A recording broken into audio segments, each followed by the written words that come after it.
Did I get the thumbs up? I got the thumbs up. Are we all in? Okay, good. Good evening, everybody. Welcome to the council meeting for June 25th, 2024. As we have quorum, I'll call the meeting to order. The time is 7 p.m. Always like to start the meeting off in a great way by acknowledging that the City of Maple Ridge carries out its business under traditional and unceded territories of the Katzie First Nation and the Kwantlen First Nations. Madam Clerk, is there anything you want to add to that?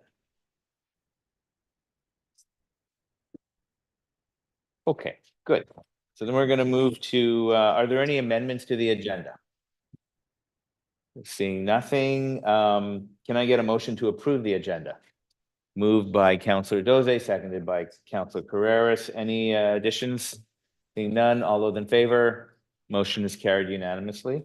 Thank you. Can I get a motion to adopt the minutes of June 11th, 2024? Moved by Councillor Schiller, seconded by Councillor Doze. Any errors or omissions? All those in favor? Motion is carried unanimously. And we're going to move to the next item, 5.1, BC Summer Games update. And we have with us the lovable, affable Mr. Ernie Dakin. Good evening, Mr. Mayor, Council.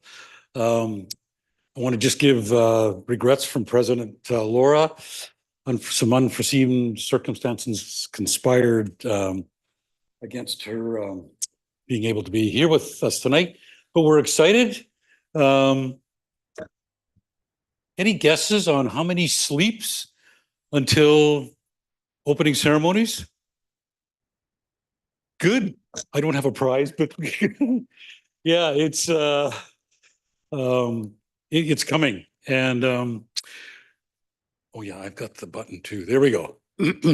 So we just some of us just came back from a walkthrough at the Albion Fairgrounds from Wednesday, accreditation and opening ceremonies and meal services, and how are we going to deal with 12 trucks of luggage and what that flow all looks like. It is 3 weeks and counting. Our volunteer training sessions have been underway. We've got a bunch of excited people, everything from access control to transportation and everywhere in between. Had a great session with Ridge Meadows Recycling and a couple of waste providers, and our goal is to have a zero waste games. We've got a bunch of partners and community groups that are helping us to work towards that. TransLink, we're in some conversations with them and providing some community shuttle service, maybe some shuttles from lots to the fairgrounds, because we're going to have lots of cars and lots of people that want to come to those opening ceremonies. So we're going to try to make it as seamless and convenient as possible. The board, the BC Summer Games staff, School District 42, City of Maple Ridge staff, we're reviewing and trying to look at all possibilities. We've got a tabletop exercise coming up early in July. Planning for weather impacts. It could be super hot or rainy BC. Critical incidents, events that are going unplanned. We're trying to make sure that that everything's covered. I think one thing that all of us have learned through that interesting year we had in 2020, we've learned to pivot, and we've learned to be adaptable, and we've learned to be flexible, and that's what we're doing as we get ready for the 18th. Participant update: we've got 3,096 registered, 22 tournaments, 2,871 athletes. And a note: I learned this. Zone 3 is us. We're the home team, and you can find them in powder blue. I made the mistake of saying it was baby blue. It's powder blue, so don't make the same mistake that I did. The road to the games. we're continue to focus on recruitment, food services, preparing meals, serving meals, cleanup, accommodation. We need dorm captains. We have 3,000 luxurious mats that the athletes are sleeping on that need to get into the schools and need to be wiped down. If you're a night owl, and you want to be a dorm, I think captain is the right word, manager, from 11 at night till 4 or 5 in the morning, just to keep everything the way it should be. That's a great job. Yeah, it's merchandise that's live, and you can create your own merch. The other night, Sport BC, the Community Hero Awards were down at the Albion Community Center. Sports BC presented these awards in Maple Ridge because we're hosting the games, and they were kind enough to present Laura and myself and the entire board as a local sport hero award.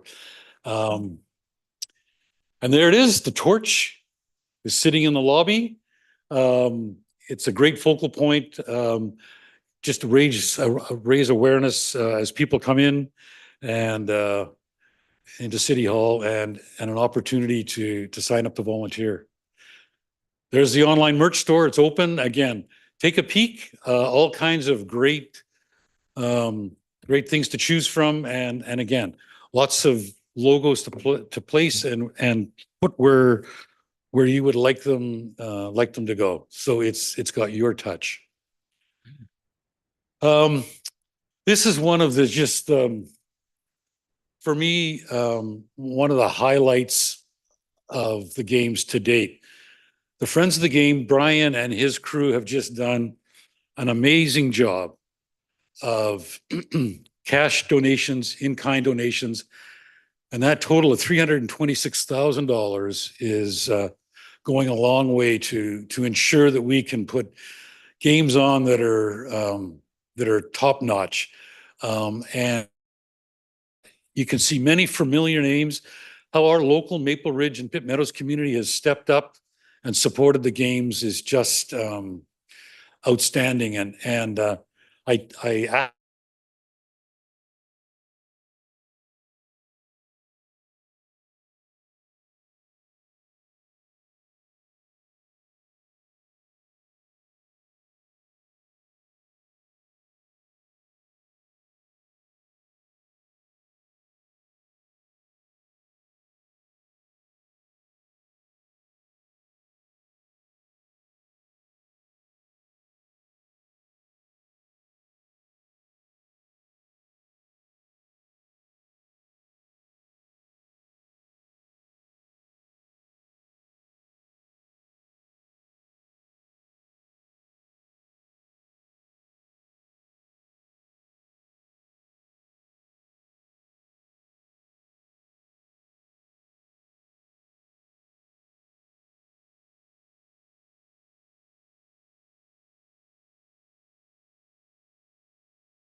hearing the volunteers as they came in to take part in the closing ceremonies. So it's a participant only event. Volunteers are going to be there because following that,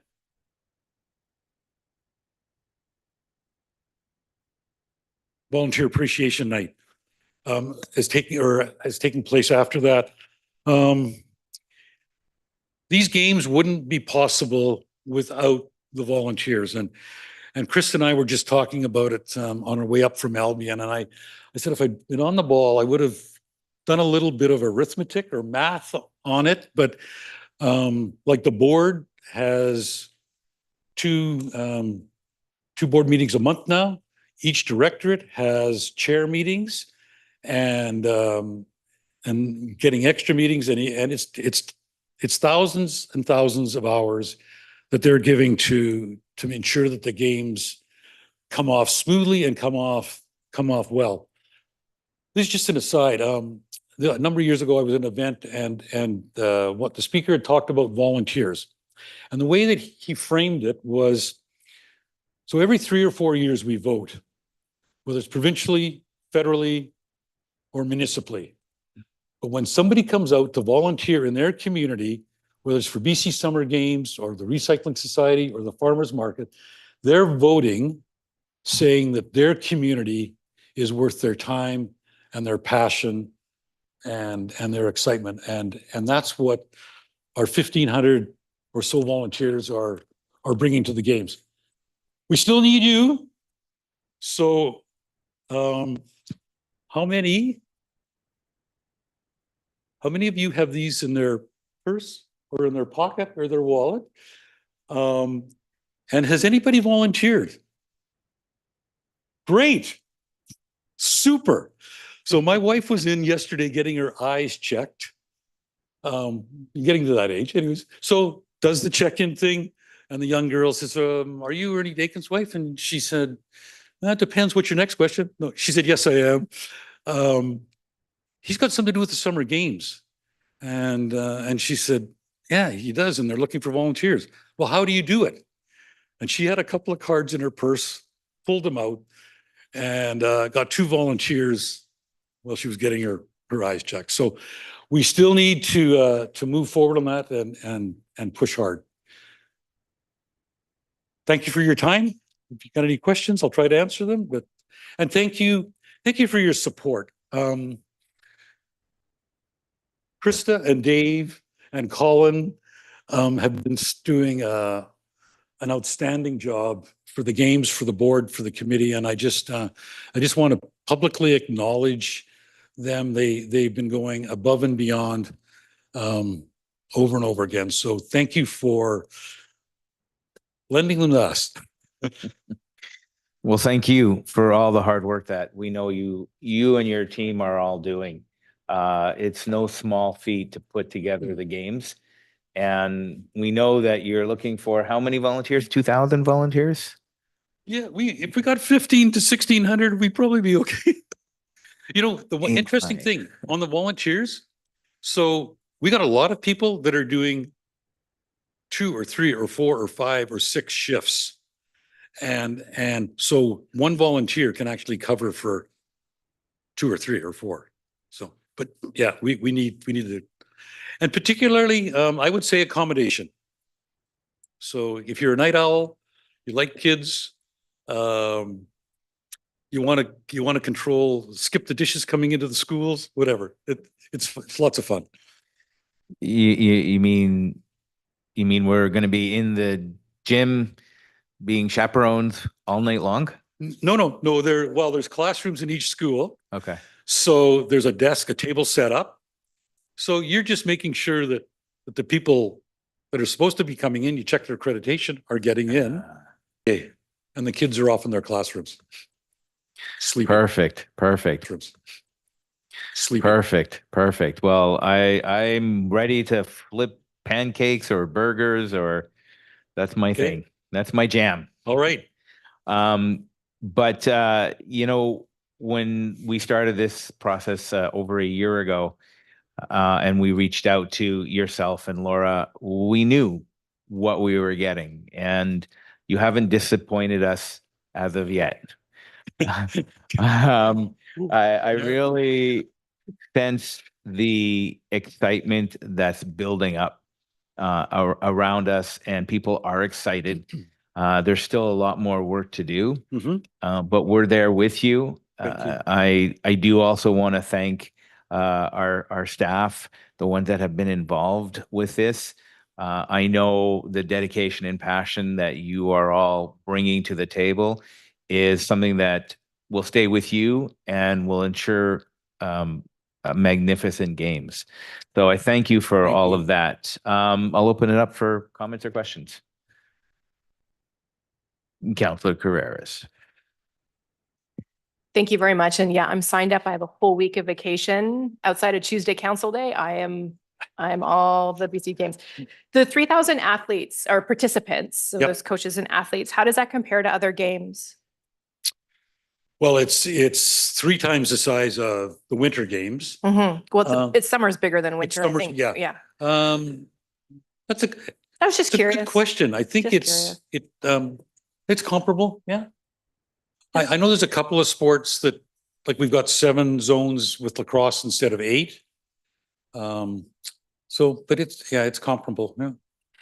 The opening ceremonies, you said it's going to be amazing, and I have no doubt it will be amazing. How are we managing with 3,000 already participants, and obviously their parents will need to be there? How are we managing the crowd for, like, how are we managing who gets to So- go in and go out? Are we anticipating more people than we can accommodate? No, I think that we've got transportation and access control that got great plans.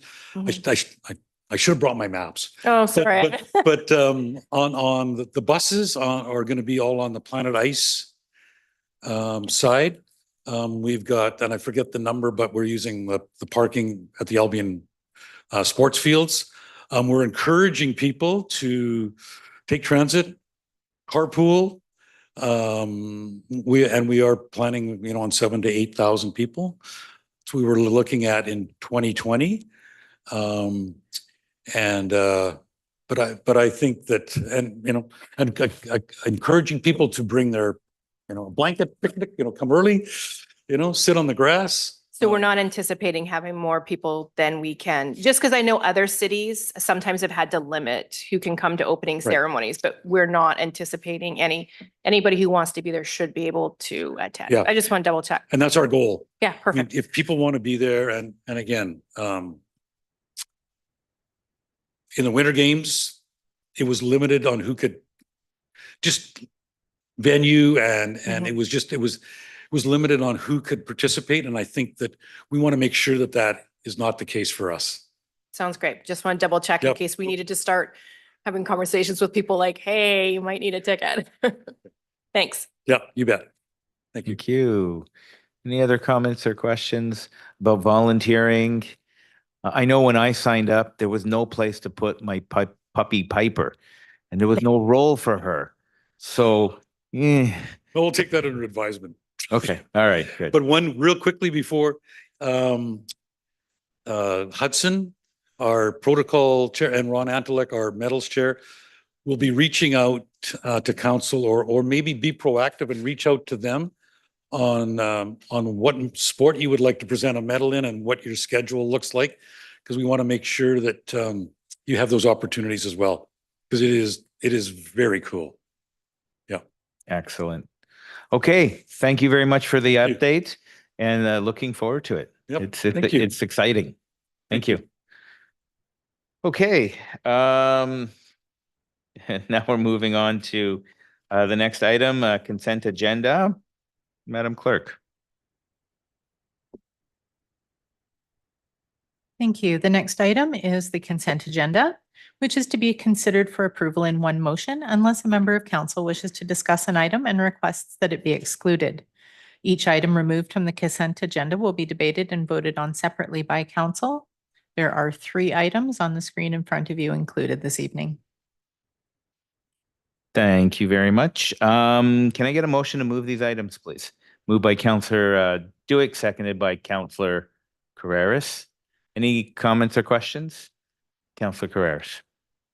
I just want to make a quick comment on these because I know some of the attachments are on them, and I just encourage council to look at the childcare spaces attachment and review, because Maple Ridge has a lot of work to do in the childcare file. But then also on some good news, looking at the tree canopy cover, Maple Ridge has done quite well compared to the rest of the Lower Mainland on our increasing. We're one of the few that actually increased our tree canopy over the last few years. So I just want to encourage council and the community that's joining us to check out the tree canopy, but council should take a look at the licensed childcare spaces.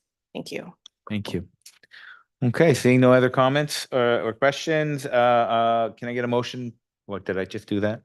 I did. Oh my gosh. Long day. All those in favor? Motion is carried unanimously. Thank you very much. Moving on to the next item, Madam Clerk. Thank you. The first bylaw up this evening is application 2019-255-RZ for property located at 12297 222 Street, 22175 and 22185 123 Avenue to rezone from RS1 to CD6 for the purpose of accommodating an 8-story rental apartment building with 106 residential units.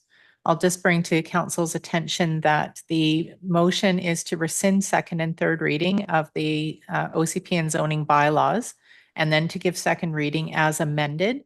There will be one additional amendment. We just discovered this evening that the legal description for the property in the zoning bylaw is not quite right. So I will put the correct legal description up on the screen so council's aware of that additional amendment. Thank you. Thank you. Are we speaking to this item? No? Okay. There's quite a bit on here. This all one motion? This would all be one motion, right? No, they are 5 separate motions, I'm afraid, because they are individual bylaws. Okay. Okay. All right. Then let's start off with the first recommendation 1. Can I get a motion to move the first recommendation? Moved by Councillor Dode, seconded by Councillor Schiller. Point of order. Can I just double check? Because there's 2 motions on the screen, but we're actually dealing with just one. I just want to make sure what we're voting, and these 2 aren't considered one of the 5. Sorry, they are. You can consider these 2 So together. these 2 are together. The So next both, 2 are together and then. okay, number so 5 that's is what I'm just together. seeking clarity on. Sorry. Thank you. Clearly, I wasn't clear enough with this one. So I'm going to go back and say, yeah, I know. That's okay.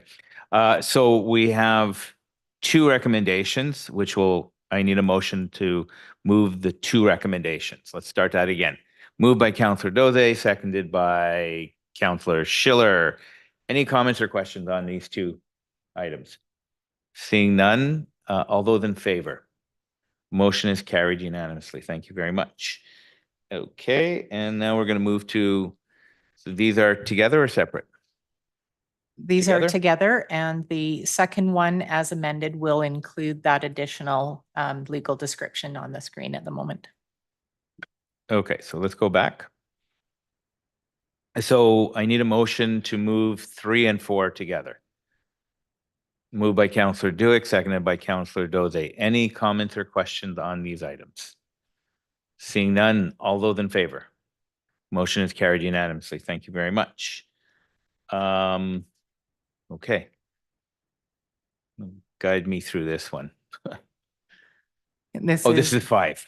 yeah, Yeah, correct. this is 5. Okay, this is just one motion. All right. I'm getting the hang of this now. Can I get a motion to move item 5? Moved by Councillor Carreras, seconded by Councillor Dode. Any comments or questions? Seeing none, call the question. All those in favor?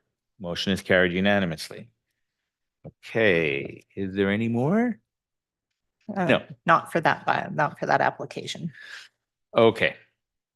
Then we're great. Thank you very much. We're gonna move on to the next item, please, Madam Clerk. Item 9.2 is application 2023-396-RZ for zone amending bylaw number 7996-2024 to address housekeeping amendments, which is before council for third reading and adoption this evening.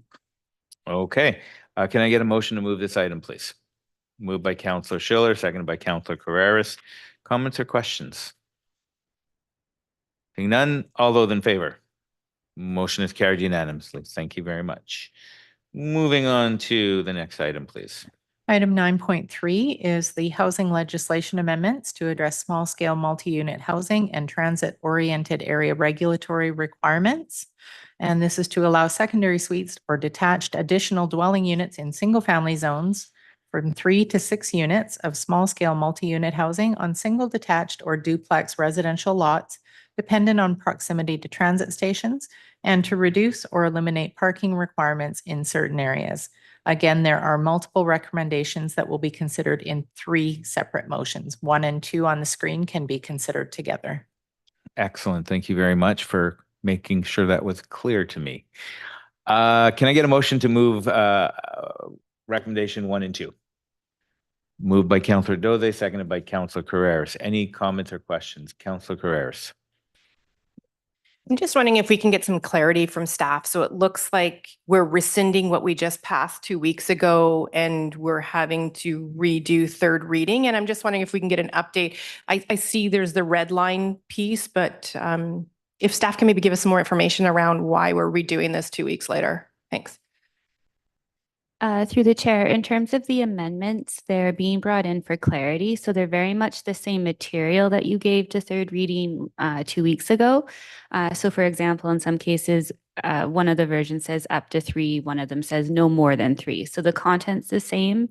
It's just for clarity from a zoning lens. We had a little bit more time to take a look through the wording, and this will fit the zoning bylaw a little bit better once it's brought in, but there's been no material or substantive changes to what you will be considering this evening.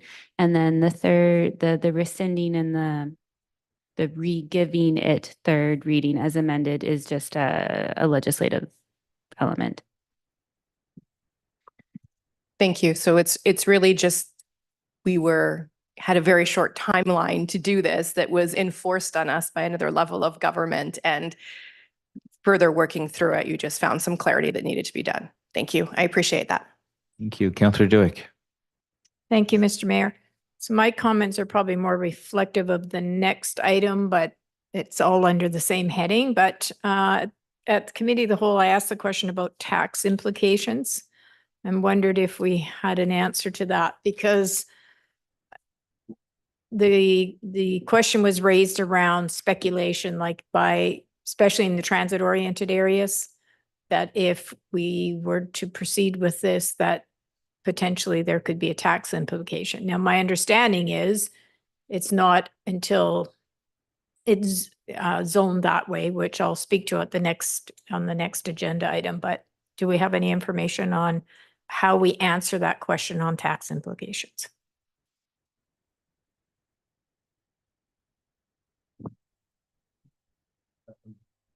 So I'm struggling to remember the exact the context of it, but yeah, I'll have to take a poke at what exactly that means.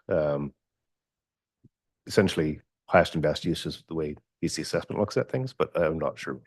I have to look at what you're talking about. Okay. The other question, but it's more around the next item. So I'll wait for the transit oriented area to ask my questions, because they're more reflective of that particular area. But in overall in this, I know council, we had great discussions on this and you know, the effects that it could have potentially for our infrastructure. What does it mean for our schools? What does it mean for our hospital? All of that. So we are expressing that to the province and looking for some flexibility in certain areas, given those concerns. The Fraser River Escarpment area is the other piece that we are raising concerns with. Again, some of the other comments are more reflective of 9.4. So for me, it's around just being able to answer those tax questions that come with this legislation. I mean, typically the assessment is based on properties that are sold around a neighborhood. And so if the property values go up because of this, then potentially next year there could be some tax implications based on the sale of properties. but that will just depend on from area to area, not just because of this housing legislation. So, Yeah. okay, thanks. And just to follow up on that, it's more of, is this an unintended consequence of the legislation that people's property taxes may go up in certain areas because of the TOA, for instance? And I think that's where Councillor Dewick was trying to get some clarity. Nope. Okay. All right. Thank you. Any further comments or questions? Can I, no, got a motion already. All those in favor? Motion is carried unanimously. Thank you very much. Now we're going to go to item or recommendation 3 and 4 together. Correct? Sorry, item 3 is a single motion and number 4 is another single motion. So these two are separate. Oh, little tricky. All right. So can I get a motion to move item recommendation 3? Moved by Councillor Schiller, seconded by Councillor Doze. Comments or question?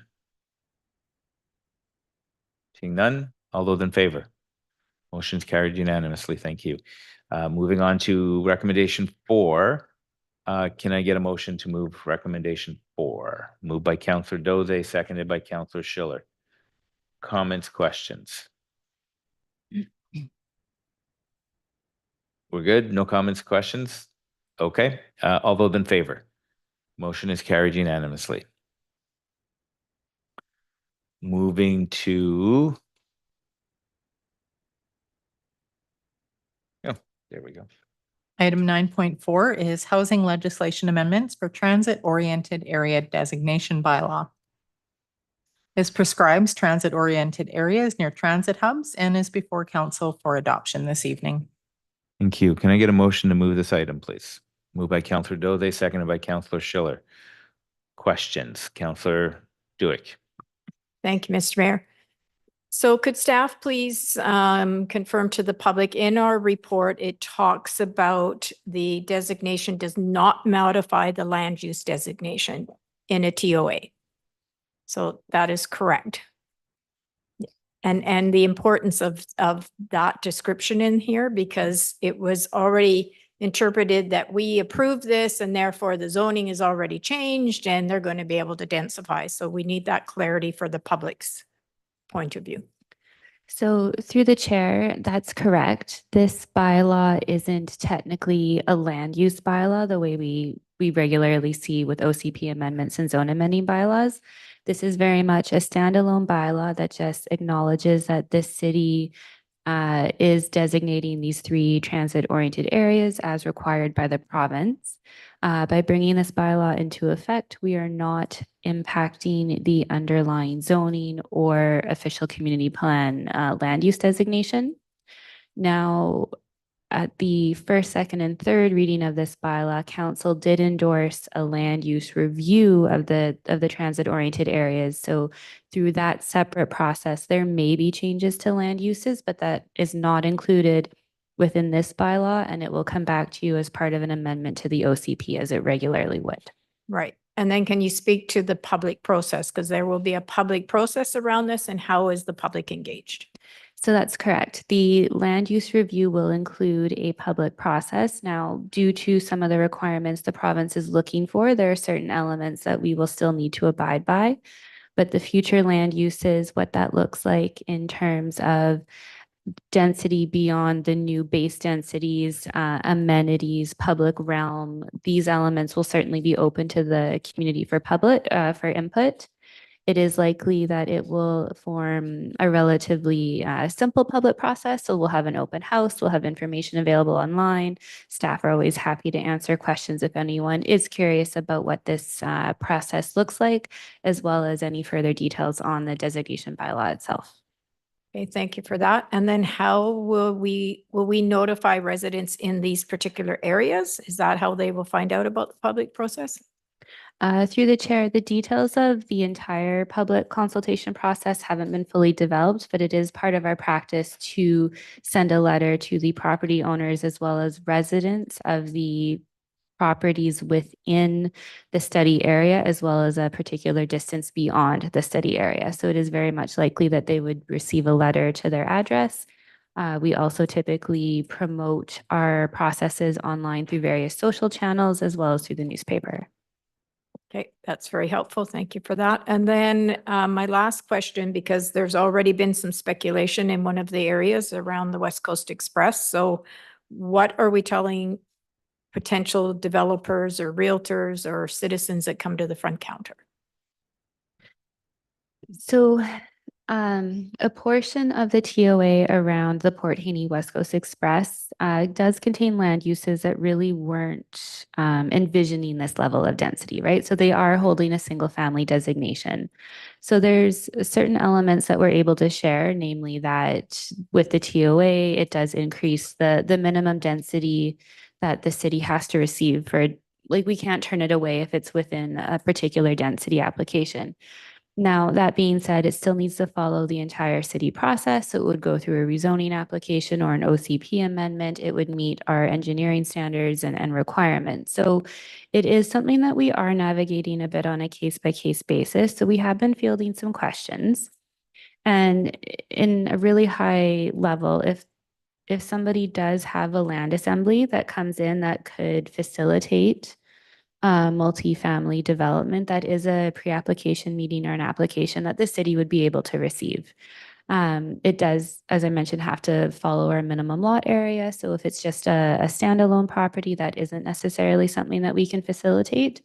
It has to be realistic. But while the land uses are being reviewed, we will be very careful to work through both the residents' concerns as well as those interested in the area to help guide them through the process. And then what are we telling them about the Fraser River Escarpment? So for the Fraser River Escarpment, it would be our standard practice of the bylaws and policies that are in effect at that time will be the ones that the application will be judged against. Okay, thank you. So my comments on this is, again, this is not something within our, the province is saying that we have to do these things, but for us, the important piece is we have said that we're very concerned about their definition of a transit-oriented area, that we don't believe West Coast Express meets that definition, so we will continue to advocate for that. So I know that it'll be on all of our radar because we all mentioned it, so thank you. Absolutely. Thank you for bringing it up again. Appreciate it.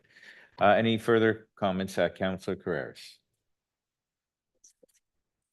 Super quick. I want to echo for all of us around the West Coast Express that we continue, and I know Councillor Dewick said this, but as a council, I think it's incumbent upon us to continue to press the provincial government on the West Coast Express stations, because 3 hours in the morning and 3 hours in the night, 3 hours a day should not be considered a transit hub, especially when you look at Haney, where there's no parking, it's not a bus hub, like they're nowhere near a bus hub. So I do want to just echo that we need to make an effort as a council. And then I just want to just pick up on the tax implication piece, because we did have a conversation around this. And so just correct me if I'm wrong, Mr. Thompson. So houses are taxed at current use. So even if you can put a tower, it is taxed at current use, which is a single family or whatever it is, duplex, whatever. Correct. It's taxed at highest and market value. So if the market value of something could be developed better, then it is highest and best. So is it taxed at that higher? Is it just that the increase in the property could rise through sales, which means their assessments could rise higher than the average in the community, and that's where they would see the increase in their taxes? Right. Assessments ought to reflect market value of the property. So what somebody would be willing to pay for it, which is often referred to as highest and best Okay. use. So within these areas, the risk, and again, I just want to clarify that this is not something that we were doing. This is something that's been mandated to us by a senior level of government, is where they could have the tax implications is when people start buying up the properties around them to build towers. And so it raises their assessment.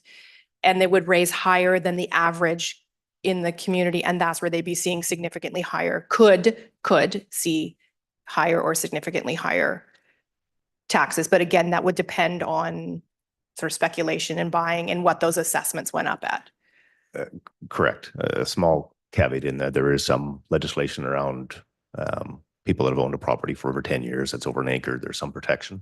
But in the vast majority of the cases, it's going to be highest and best use and taxed at market value. So Okay. so they could see an increase in their property taxes, but it's reflective of the valuation of the property. Okay, so I'm still confused on this. If you're saying highest and best use. So right now it's single family, but with this, when we do these changes, it could be a tower. So is that single family get taxed as a tower? Or is that single family? Because I understood they got taxed as the current use. So it still get taxed, but where they get hit is if the assessment rises higher because of the potential than the other assessments in the community.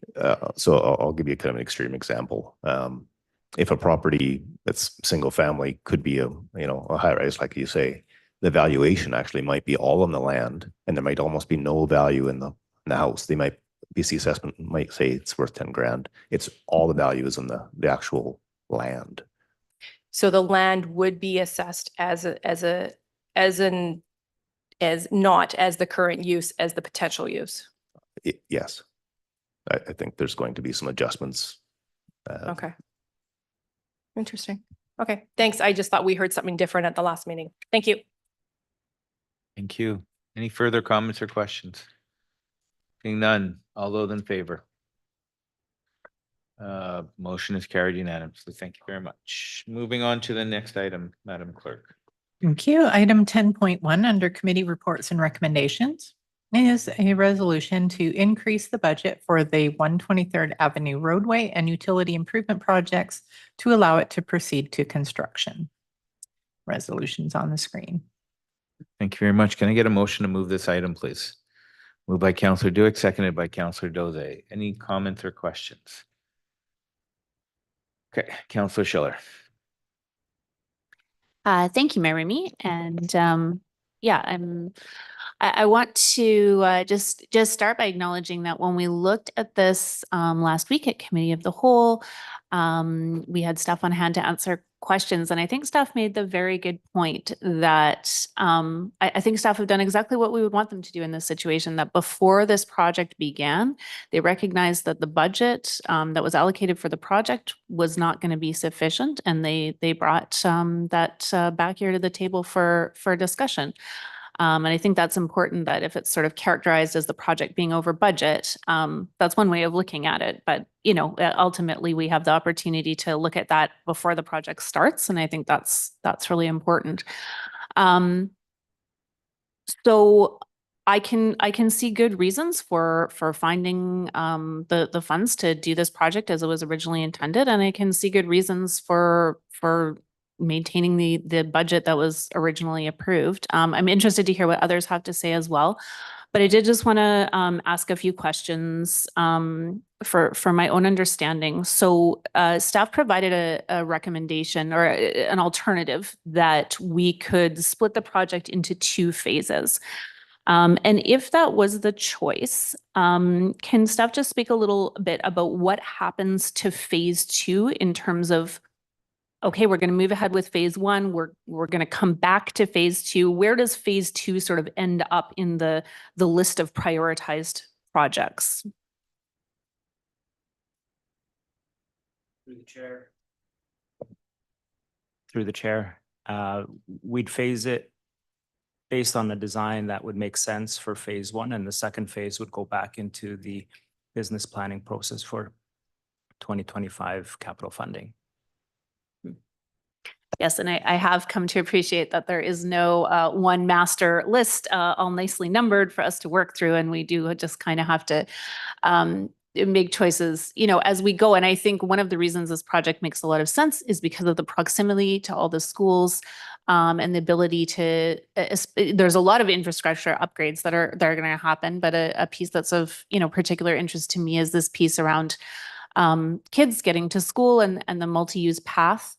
So just in thinking about it, if the decision was made that, we just have to do the best that we can with the money that was originally allocated, is there a way that we could do, that we could complete the multi-use path along the entire length of the project? Obviously, you'd have to make some trade-off and something else wouldn't get done, but is that an option? We can go back to the proponent that was lowest bid and see if we can get some clarity on the pricing for the multi-use pathway for the entire length and break that component out and see if that fits within the previously allocated budget for the scope of work. Okay. Thank you. Like I said, I'm sort of interested to hear what my colleagues have to say as well. Thank you. Thank you, Councillor Carreras. Oh. Right, you had your card up? I didn't, but I was going to put it up. So if somebody else put up their card in the meantime, I'm happy to delay until. No, They Councillor speak. Dewitt put her card up, Yeah. but you can go first. You just put your Yeah. card up just now. Thank you. So thank you. And yes, there is alternatives in our package that talks about splitting it into two, and it's roughly around $3 million or something. Do I have that correct? Because the original budget was 8,500, 8.5 million, 8.5, pardon me. correct. And the proposal, if we do the whole thing, is 11.2. Correct. So the Yeah. differential is roughly $3 million. Right. Okay, so yes, it exceeds the original budget, but I look at it from this perspective. It is a major corridor. It does impact several of our schools. The disruptions to the neighborhood, should we split it in two, would be hard for that neighborhood, particularly because it is a pretty busy street already, as well as the safety aspect. I mean, we have no choice. The utility improvements is a big part of it. So that has to happen. We've heard for several years now about the concerns of the button, the speed bump, whatever you want to call it. Everybody calls it something different. That little thing in the middle of the road that causes problems and people have to steer around it. So I appreciate that it is over budget, but at the same time, if we were to break it into the disruptions to the neighborhood, as well as what does that look like 2 or 3 years down the road, that 3 million difference could potentially be 5 million. With the way that prices are escalating, we see it time and time again. So for me, I would support the resolution, which is to do it all in one. I think of the Abernathy where we started at 232 and worked our way back, and we were criticized because we didn't start from 224th and make our way east. We did it the reverse. So I wouldn't like to disrupt the neighborhood for the potential savings here. Thanks. Thank you. Councillor Carreras? Thank you. I support the resolution to move forward with this as presented. I too feel that if we split it up into two, I think it's going to cost us more in the long run. And I think we've sort of seen that time and time again. Just a question for staff, because we chatted a bit about this in committee of the whole, and I think it's important to bring it up again, is how many projects were we under budget for? Because we only talk about the over budgets, but I think it's important to recognize that there are a number of budgets that we were under as well. Oh, who's going to handle this one? Thank you. I believe it was a handful. I think it was about half a dozen or so projects that made up this savings, but So I there don't- were quite a few that we were under budget on, and we're using those funds to then funnel it into this one, which is over budget, correct? correct. Okay, and is that just the 721,000 that is the transfer from the under budget projects to this one? Or is that a little bit of all of them? You have it handy. So I have in front of me here, the general capital fund would be providing 721,000, the development cost charges reserve 516,000, drainage improvement levy 408,000, infrastructure sustainability reserve drainage, 37,000, and then the sewer capital fund, 200,000, with the remaining 821,000 coming from the infrastructure sustainability reserve. Okay, so the 1.8 is our savings from other, So my- projects? My understanding, and Trevor can correct me, is when we have savings on existing projects, those savings go back into various reserves that can then be used in future projects in future years for other projects. okay, so the 1.884 is essentially savings from the projects that we were under on. And so essentially, we're really only looking for 821,000 that's over what we had anticipated to spend. Correct. Okay, and that's coming from the reserve on drainage. Okay. Thank you. I just think it's important to highlight that we did come under, and those we're finding the funds for this project from those savings, and that the actual overage isn't as high as it may seem. But again, I think we need to do this all in one go. And the school piece weighs heavily on me, and I'm really excited to see that we're doing some work, because I know that when we're out chatting to folks in this area, their kids getting to and from school safely was something that we heard really loud and clear from the community. So thank you. Thank you, and I'll just follow up on my 2 cents on that. I agree. The splitting it up is more of problematic for the residents, putting them through something that they don't necessarily need to be put through. It's already been explained, the financial piece to that, where that money's coming from. But the other part to that is it's important to understand that the reserves are there, and we don't have to go back to the public this is not going to result in a tax increase. So this is just managing all the funds that we have. It's managing it in a better way. And we'd love to never see cost overruns, but it's better to have the cost overruns when you have the ability to actually work with other funds that are sitting in reserve. So I think for me, I would see it as, let's get it done and do it in one shot and go from there. That's the way that I would see it. Any further comments or questions?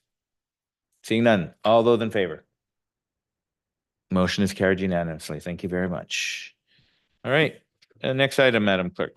Ooh.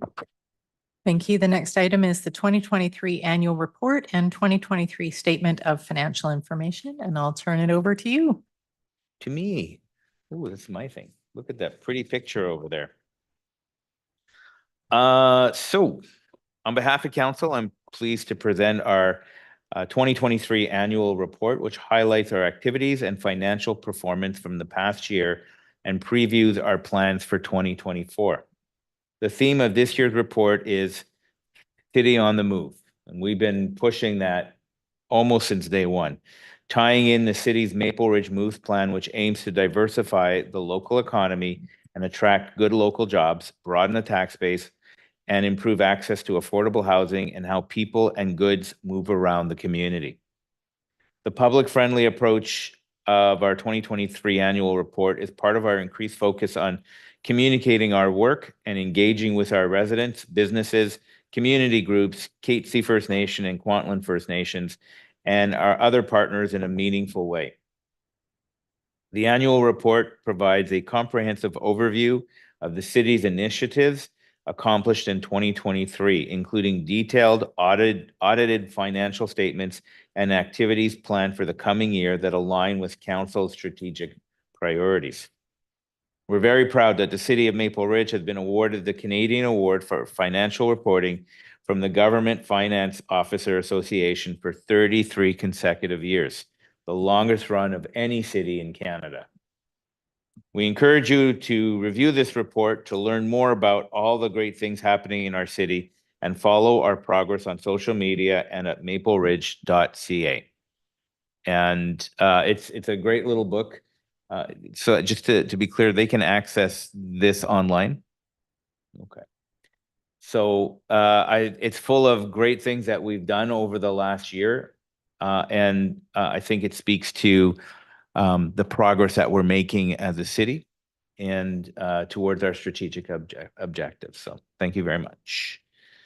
Okay, Madam Clerk. There's a resolution on the screen related to the annual report and financial statements. Can I get a motion to move this recommendation? Please. Moved by Councillor Carrera, seconded by Councillor Doze. This is one recommendation, correct? Okay, any comments or questions on this? Seeing none, all those in favor? Motion is carried unanimously. Just want to make sure. We did this. Okay, good. Okay, at this point, what's next on our agenda? The next item is the public question period. Participants in public question period are reminded that there should be no discussion of public hearing bylaws which have not yet reached conclusion. Each speaker will have 2 minutes to speak to council. A second opportunity may be provided once all speakers in the queue have had an opportunity to speak. The total time allotted for public question period is 15 minutes. If you wish to inquire about additional opportunities to address council, please contact the corporate officer. For members of the public in attendance and council chambers wanting to participate in public question period, please come forward to the microphone, state your name and city of residence for the record before beginning and addressing your comments to the mayor. If you would like a second opportunity to address council, please return to your seat until the mayor calls for the second round. For members of the public participating electronically, please register as a speaker by raising your hand, turning on your camera, and clearly stating your name and city of residence for the record before you begin. Okay, thank you very much. At this point, we'll open it up. If anybody would like to speak, come to the mic, state your name and your place of residence, and we have a timer for you. I know. It's Thank you, Mayor and 2 councilors, minutes. for all your work. John McKenzie, 22422 North Avenue. Is the city and councilors aware of how much we're dealing with in the city core where I live?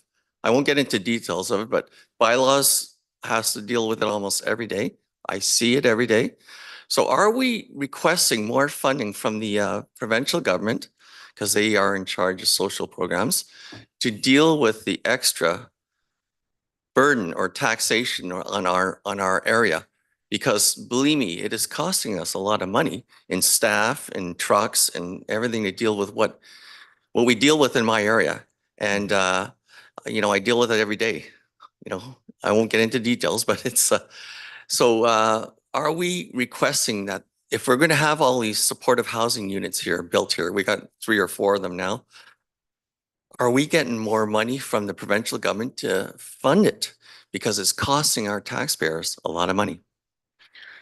So there's a few things that are wrapped in there. When we talk about supportive housing, those are funded by the province. They're not funded by us, right? The construction of that housing unit there is funded by the government. The seniors housing that's going to be replacing the modulars is funded by BC Housing. I believe I'm correct on that. Yes.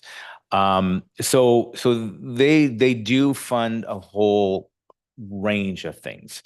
When we look at some of the challenges that we face, obviously we look at our Chamber of Commerce, our BIA, our Westridge Security that patrols at nighttime, our CSOs, our bylaws, and our RCMP.